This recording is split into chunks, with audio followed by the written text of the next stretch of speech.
Tito capítulo 2, versículo 11. Quem achou, diga graças a Deus. Quanto a graça de Deus se manifestou salvadora a todos os homens. Podeis assentar. Meus irmãos, essa noite, antes de contar o meu testemunho, eu gostaria de adorar a Deus, glorificar a Deus pela vida do bispo desta igreja, o bispo Rivan, a sua esposa, os seus filhos. Deus continue abençoando. E a todo o ministério presente, todo o ministério de louvor da Igreja Batista Caminho das Árvores. Deus abençoe. Quero agradecer a Deus pelos irmãos que vieram aqui nessa noite ouvir uma experiência, não uma experiência de irmão Lázaro, mas uma experiência que assim o Senhor nos permitiu. Amém? Mas antes eu gostaria de só introduzir esse texto, verbalizá-lo um pouquinho esse texto, para que os irmãos entendam. Porque eu costumo dizer que nem todos que andam com Israel é israelita, não é? Então, a partir do momento que eu traduzir esse texto, os irmãos vão ter um pouco de noção daquilo que eu estou querendo falar convosco esta noite. O apóstolo Paulo é do conhecimento de todos nós que ele, antes de ser apóstolo, era um dos maiores perseguidores do evangelho. Este homem, ele foi um homem que perseguiu o evangelho e foi um dos líderes que ordenou o massacre de alguns cristãos ali em Jerusalém. Os irmãos lembram quando Estevão foi morto apedrejado? Tudo isso foi acontecido pelo Sinédrio. E nós entendemos que o apóstolo Paulo, no capítulo de Atos dos Apóstolos, capítulo 9, ele foi um perseguidor do evangelho. Ele foi um homem que perseguiu o evangelho muito. Mas eu costumo dizer que Deus, ele dá corda, porque ele gosta de encontrar com o homem na curva. Na reta não, que é desvantagem. Deus pega o homem na curva. Amém, irmão? E quando o Saulo estava no caminho de Damasco, ele estava caminhando no seu cavalo, galgando muito bem no seu cavalo. De repente, um resplendor de glória havia cercado ele. E a Bíblia diz que ele caiu. E quando ele cai por terra, uma voz brada, uma voz clama e diz: Saulo, Saulo, por que me persegues? O Senhor Deus estaria dando ali a ele uma oportunidade dele levantar as suas mãos e aceitá-lo como o único e suficiente salvador da sua vida. Observe que o poder da vida, o poder da morte está na mão de Jesus. Jesus não foi a morte que matou Jesus, mas foi Jesus que se entregou à morte. Amém, irmãos? Eu entendo aqui que Saulo, Jesus poderia muito bem matar ele.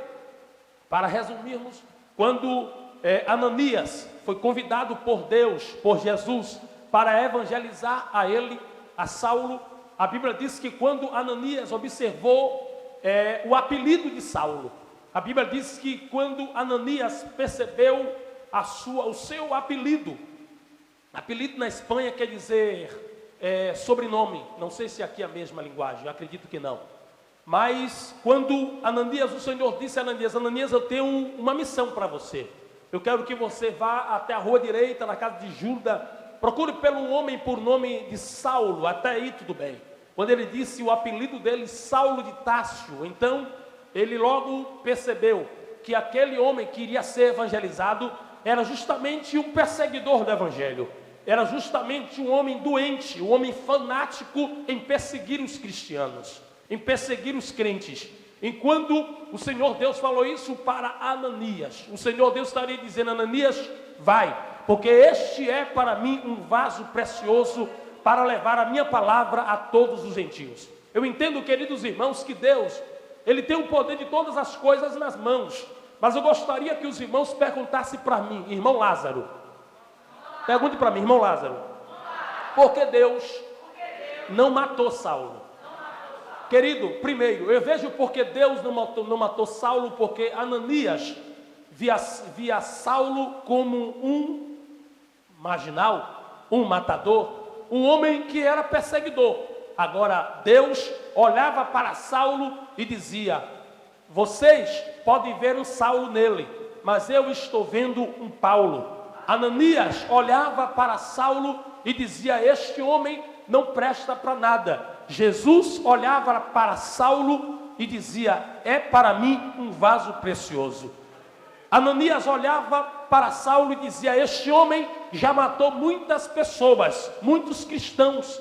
Jesus olhava para Saulo e dizia: este homem vai ser um dos maiores ganhadores de alma. Então, querido, o olhar de Deus é diferente do olhar ser humano. Quando eu estava muitas das vezes ali em Salvador, e sempre quando eu passava por um lugar por nome Penitenciária Lemos de Brito, ali em Salvador, uma das maiores penitenciárias do Brasil, ali em Salvador. Quando eu passava por ali, alguém dizia: Lázaro, você não quer passar uns dias ali? Eu dizia: Deus me livre. Eu olhava aquelas pessoas como se fossem uns marginais periculosos, umas pessoas que para eles tinham que ser aquilo mesmo. E até mesmo julgava aquelas pessoas porque elas estavam ali por merecer. Mas às vezes nem tudo sucede na vida de uma pessoa é porque ela merece ou é porque ela fez. No meu caso não foi diferente. Aconteceu um crime em uma determinada cidade por nome Salobrinho. Geralmente esse nome não deve ter dentro do mapa, porque é um povoado aonde se localiza na cidade de Ilhéus. Eu era uma pessoa que era usuário de droga, era uma pessoa que era envolvido também com candomblé, era uma pessoa também que era envolvido com samba, era uma pessoa também que era envolvido no lado da prostituição. E quando aconteceu esse crime nessa determinada cidade, veio no coração de algumas pessoas que eu e mais alguns colegas que andavam comigo usando droga, seríamos os verdadeiros culpados pelo aquele crime. Nós morávamos de frente com a vítima. A vítima tinha 72 anos de idade. E quando esta mulher veio a falecer, toda a sua casa estava fechada. Dentro da sua casa, quando os policiais haviam arrombado, tinha alguns objetos, como uma garrafa de bebida. A mulher estava jogada da cama para baixo. E nós dois, eu e mais dois colegas, um de menor e outro de maior, eles foram acusados junto comigo de ter cometido um latrocínio acompanhado com 213, que seria o estupro. Quando nós fomos presos, nós fomos levados para um matagal. Um policial mandou com que eu andasse algemado, sem olhar para trás. E quando eu estava andando, ele simplesmente puxou o gatilho de um revólver de calibre grande e apontou para mim. Quando ele apontou para mim, ele disse: por que você está olhando para trás? Eu disse para você continuar. E este policial justamente tinha me levado neste matagal, justamente porque eu passei por um processo, que esse processo no Brasil dá-se o nome de pau de arara. No pau de arara você apanha, você leva choque elétrico, você fica só com uma roupa íntima e você passa em um corredor molhado com muita água. E quando aquele corredor está com muita água, os policiais pegam os fios de choque elétrico 210 e colocam no chão. E a gente começa a sapatear como se estivesse em mistério. Ali, dentro daquele pau de arara, as nossas unhas eram arrancadas com alicate de pressão, de mexer com fio de energia. É muito forte, viu, irmão? Se você não tem estômago para poder ouvir isto, é muito forte o mistério aqui hoje. E eram colocados na nossa cabeça um saco de supermercado, saco plástico cheio de água. A nossa mão era algemada para trás, os nossos pés eram colocados uma corrente e era colocado um túnel de água, e a nossa cabeça era colocada para baixo dentro de um túnel de água, para poder nós confessarmos o crime. E enquanto a gente não confessava o crime, nós passávamos por todos esses processos. E quando eu estava na delegacia, junto com meu colega, passando todos esses processos, já tinham dado os noticiários que os criminosos daquela mulher já foram encontrados. Como bem na verdade nós estávamos ali apenas como umas pessoas que éramos acusados.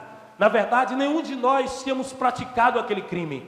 E quando eu me vi naquele aperto, simplesmente a única solução para mim era confessar aquele crime. Porque primeiro, não tinha Jesus. Segundo, para mim a situação já estava praticamente dada como morta. Porque tinha passado por um processo difícil. E quando você cai na mão de uma equipe de policial, que eu não vou dizer o nome para poder proteger mais essa situação, eu vejo que você precisa ter Jesus na vida para sair de lá respirando este ar maravilhoso que nós estamos respirando aqui nesta noite.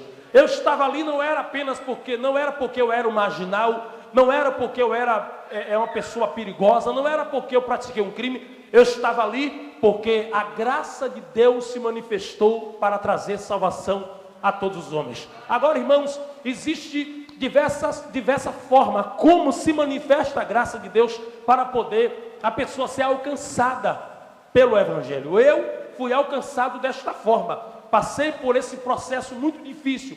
Nós tínhamos uma equipe que fumávamos droga dentro de um matagal, e os policiais perguntou para mim: aonde é que vocês ficam usando droga? Eu disse: eu vou te levar lá. E ele disse para mim: aonde é que ficam as coisas da mulher que você assassinou? Eu digo: fica lá no mato. Eu digo: já que eu estou todo empipinado, todo acabado mesmo, todo destruído, então vou confessar esse crime de uma vez por todas, e aí vou logo preso, acaba logo com isso, pronto, acabou. Eu estava decidido a entregar a minha vida totalmente para o diabo, dizer: toma lá. Então, e foi eu que fiz mesmo, eu que matei esta mulher, então toma aí, resolva o que você tem para resolver. E fomos para dentro daquele mato. Chegando naquele mato, peguei alguns objetos de usos pessoais, como talheres, panelas e vasilhas que foram de lá da minha casa, onde eu estava morando junto com este jovem. E eu disse para o policial que aqueles objetos seriam daquela mulher. E ele saiu por dentro do mato. Eu lembro que tinha uma moça abrindo a terra e tirando batata de dentro da terra. E ele disse para ela: aqui está um dos assassinos daquela mulher. Lembrando, irmãos, que foi um carro de cinco viaturas disfarçadas, com pistola, com metralhadora, macaquinha, 765, R15, todo tipo de armamento. Foram pessoas do extermínio, já foram preparados para me derrubar dentro de casa.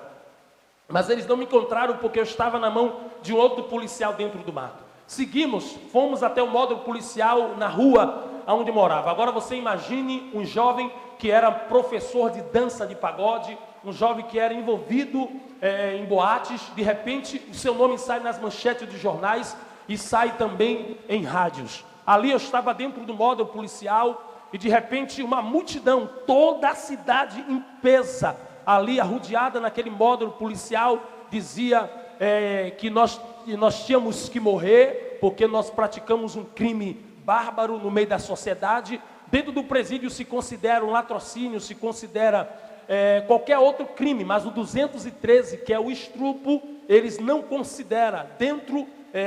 Dentro dos presídios existe pessoas que caíram com 213, que mais nunca saem da cadeia, porque existe um regime lá dentro que não protege esse tipo de pessoas. Lá dentro existe um regime que tudo que acontece lá dentro é os que caem com o artigo 213 que tem que assumir o crime. É dado como laranja, é conhecido como laranja. E quando nós estávamos ali naquele módulo, o policial me colocou dentro da viatura, ligou a sirene, e eu via quando aquela multidão saiu correndo atrás do carro e gritando, dizendo: pegamos ele, pegamos ele, pegamos ele, e fomos para a delegacia. Na delegacia, eu fiquei alguns dias dentro da delegacia.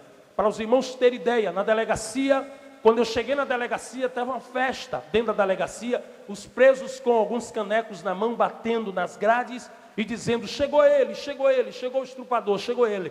E ali dentro, irmãos, quando eu estava dormindo, muitas das vezes, tem um lugar por nome Boi. Este lugar é dado dentro do presídio como Boi, como na verdade ali é o vaso sanitário, é o banheiro onde os presos tomam banho. Muitas das vezes, muitas noites, eu dormindo, eu tirava um rato que não tinha mais tamanho de cima de mim, desse tamanho, ratos que dormiam em cima de mim aqui. Eu arrancava o rato com a mão e jogava longe. Quando chegava a alimentação para mim dentro do presídio,